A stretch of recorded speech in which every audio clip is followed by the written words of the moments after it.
ગુજરાત પશુપાલન લોન યોજના 12 લાખ મળશે. જાણો કેવી રીતે અરજી કરવી અને ડોક્યુમેન્ટ ક્યાં જોવે. વધુ માહિતી મેળવતા પહેલાં અમારી ચેનલને સબસ્ક્રાઇબ કરો અને બેલ આઇકોન બટન દબાવો, જેથી આવી માહિતી તમને આસાનીથી મળી રહે.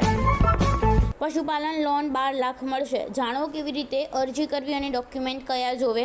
પશુપાલન લોન યોજના 2024, ગુજરાત તબેલા લોન યોજના ઓનલાઈન 2024, બાર દુધાળા પશુ યોજના 2024. જાણો માહિતી. આઈ ખેડૂત પશુપાલન યોજના 2024, પશુપાલન યોજના ફોર્મ, પશુપાલન ઓનલાઈન અરજી, બાર દુધાળા પશુ યોજના, ઈ ખેડૂત પશુપાલન યોજના, પશુપાલન લોન અરજી, પશુપાલન લોન યોજના 2024, પશુપાલન યોજના ફોર્મ 2024.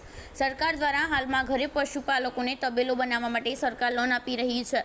લોન કેવી રીતે મેળવવી અને કેટલા ઢોર પર કેટલી લોન મળશે, આર્ટિકલમાં સંપૂર્ણ માહિતી આપેલી છે. તે લોન લેવા માટે અરજી કેવી રીતે કરવી જાણો અહીંથી. યોજનાનું નામ: પશુપાલન લોન યોજના સહાય તમારા પશુપાલનના વ્યવસાય મુજબ. રાજ્ય: ગુજરાત રાજ્ય. ઉદ્દેશ: પશુપાલન દ્વારા વધુને વધુ રોજગારી મળી રહે અને પશુપાલન ક્ષેત્રે વિકાસ થાય. લાભાર્થી: તમામ પશુપાલકો. અરજીનો પ્રકાર: ઓનલાઈન અને ઓફલાઈન. પશુપાલન લોન 2024 લેવા માટેના દસ્તાવેજો: PAN card, Aadhaar card, passport સાઇઝનો photo, bank of Baroda passbook, જમીનની નકલ હોવી જોઈએ, પ્રાણીની માલિકીનું પ્રમાણપત્ર હોવું જોઈએ. પશુપાલન લોન યોજના 2024 કોને મળશે? પશુપાલન લોન અરજી કરનાર વ્યક્તિ ગુજરાતનો હોવો જોઈએ. પશુપાલન લોન લેવા માટે તબેલામાંની જગ્યાએ તમારા પોતાના 10 પશુ હોવા જોઈએ.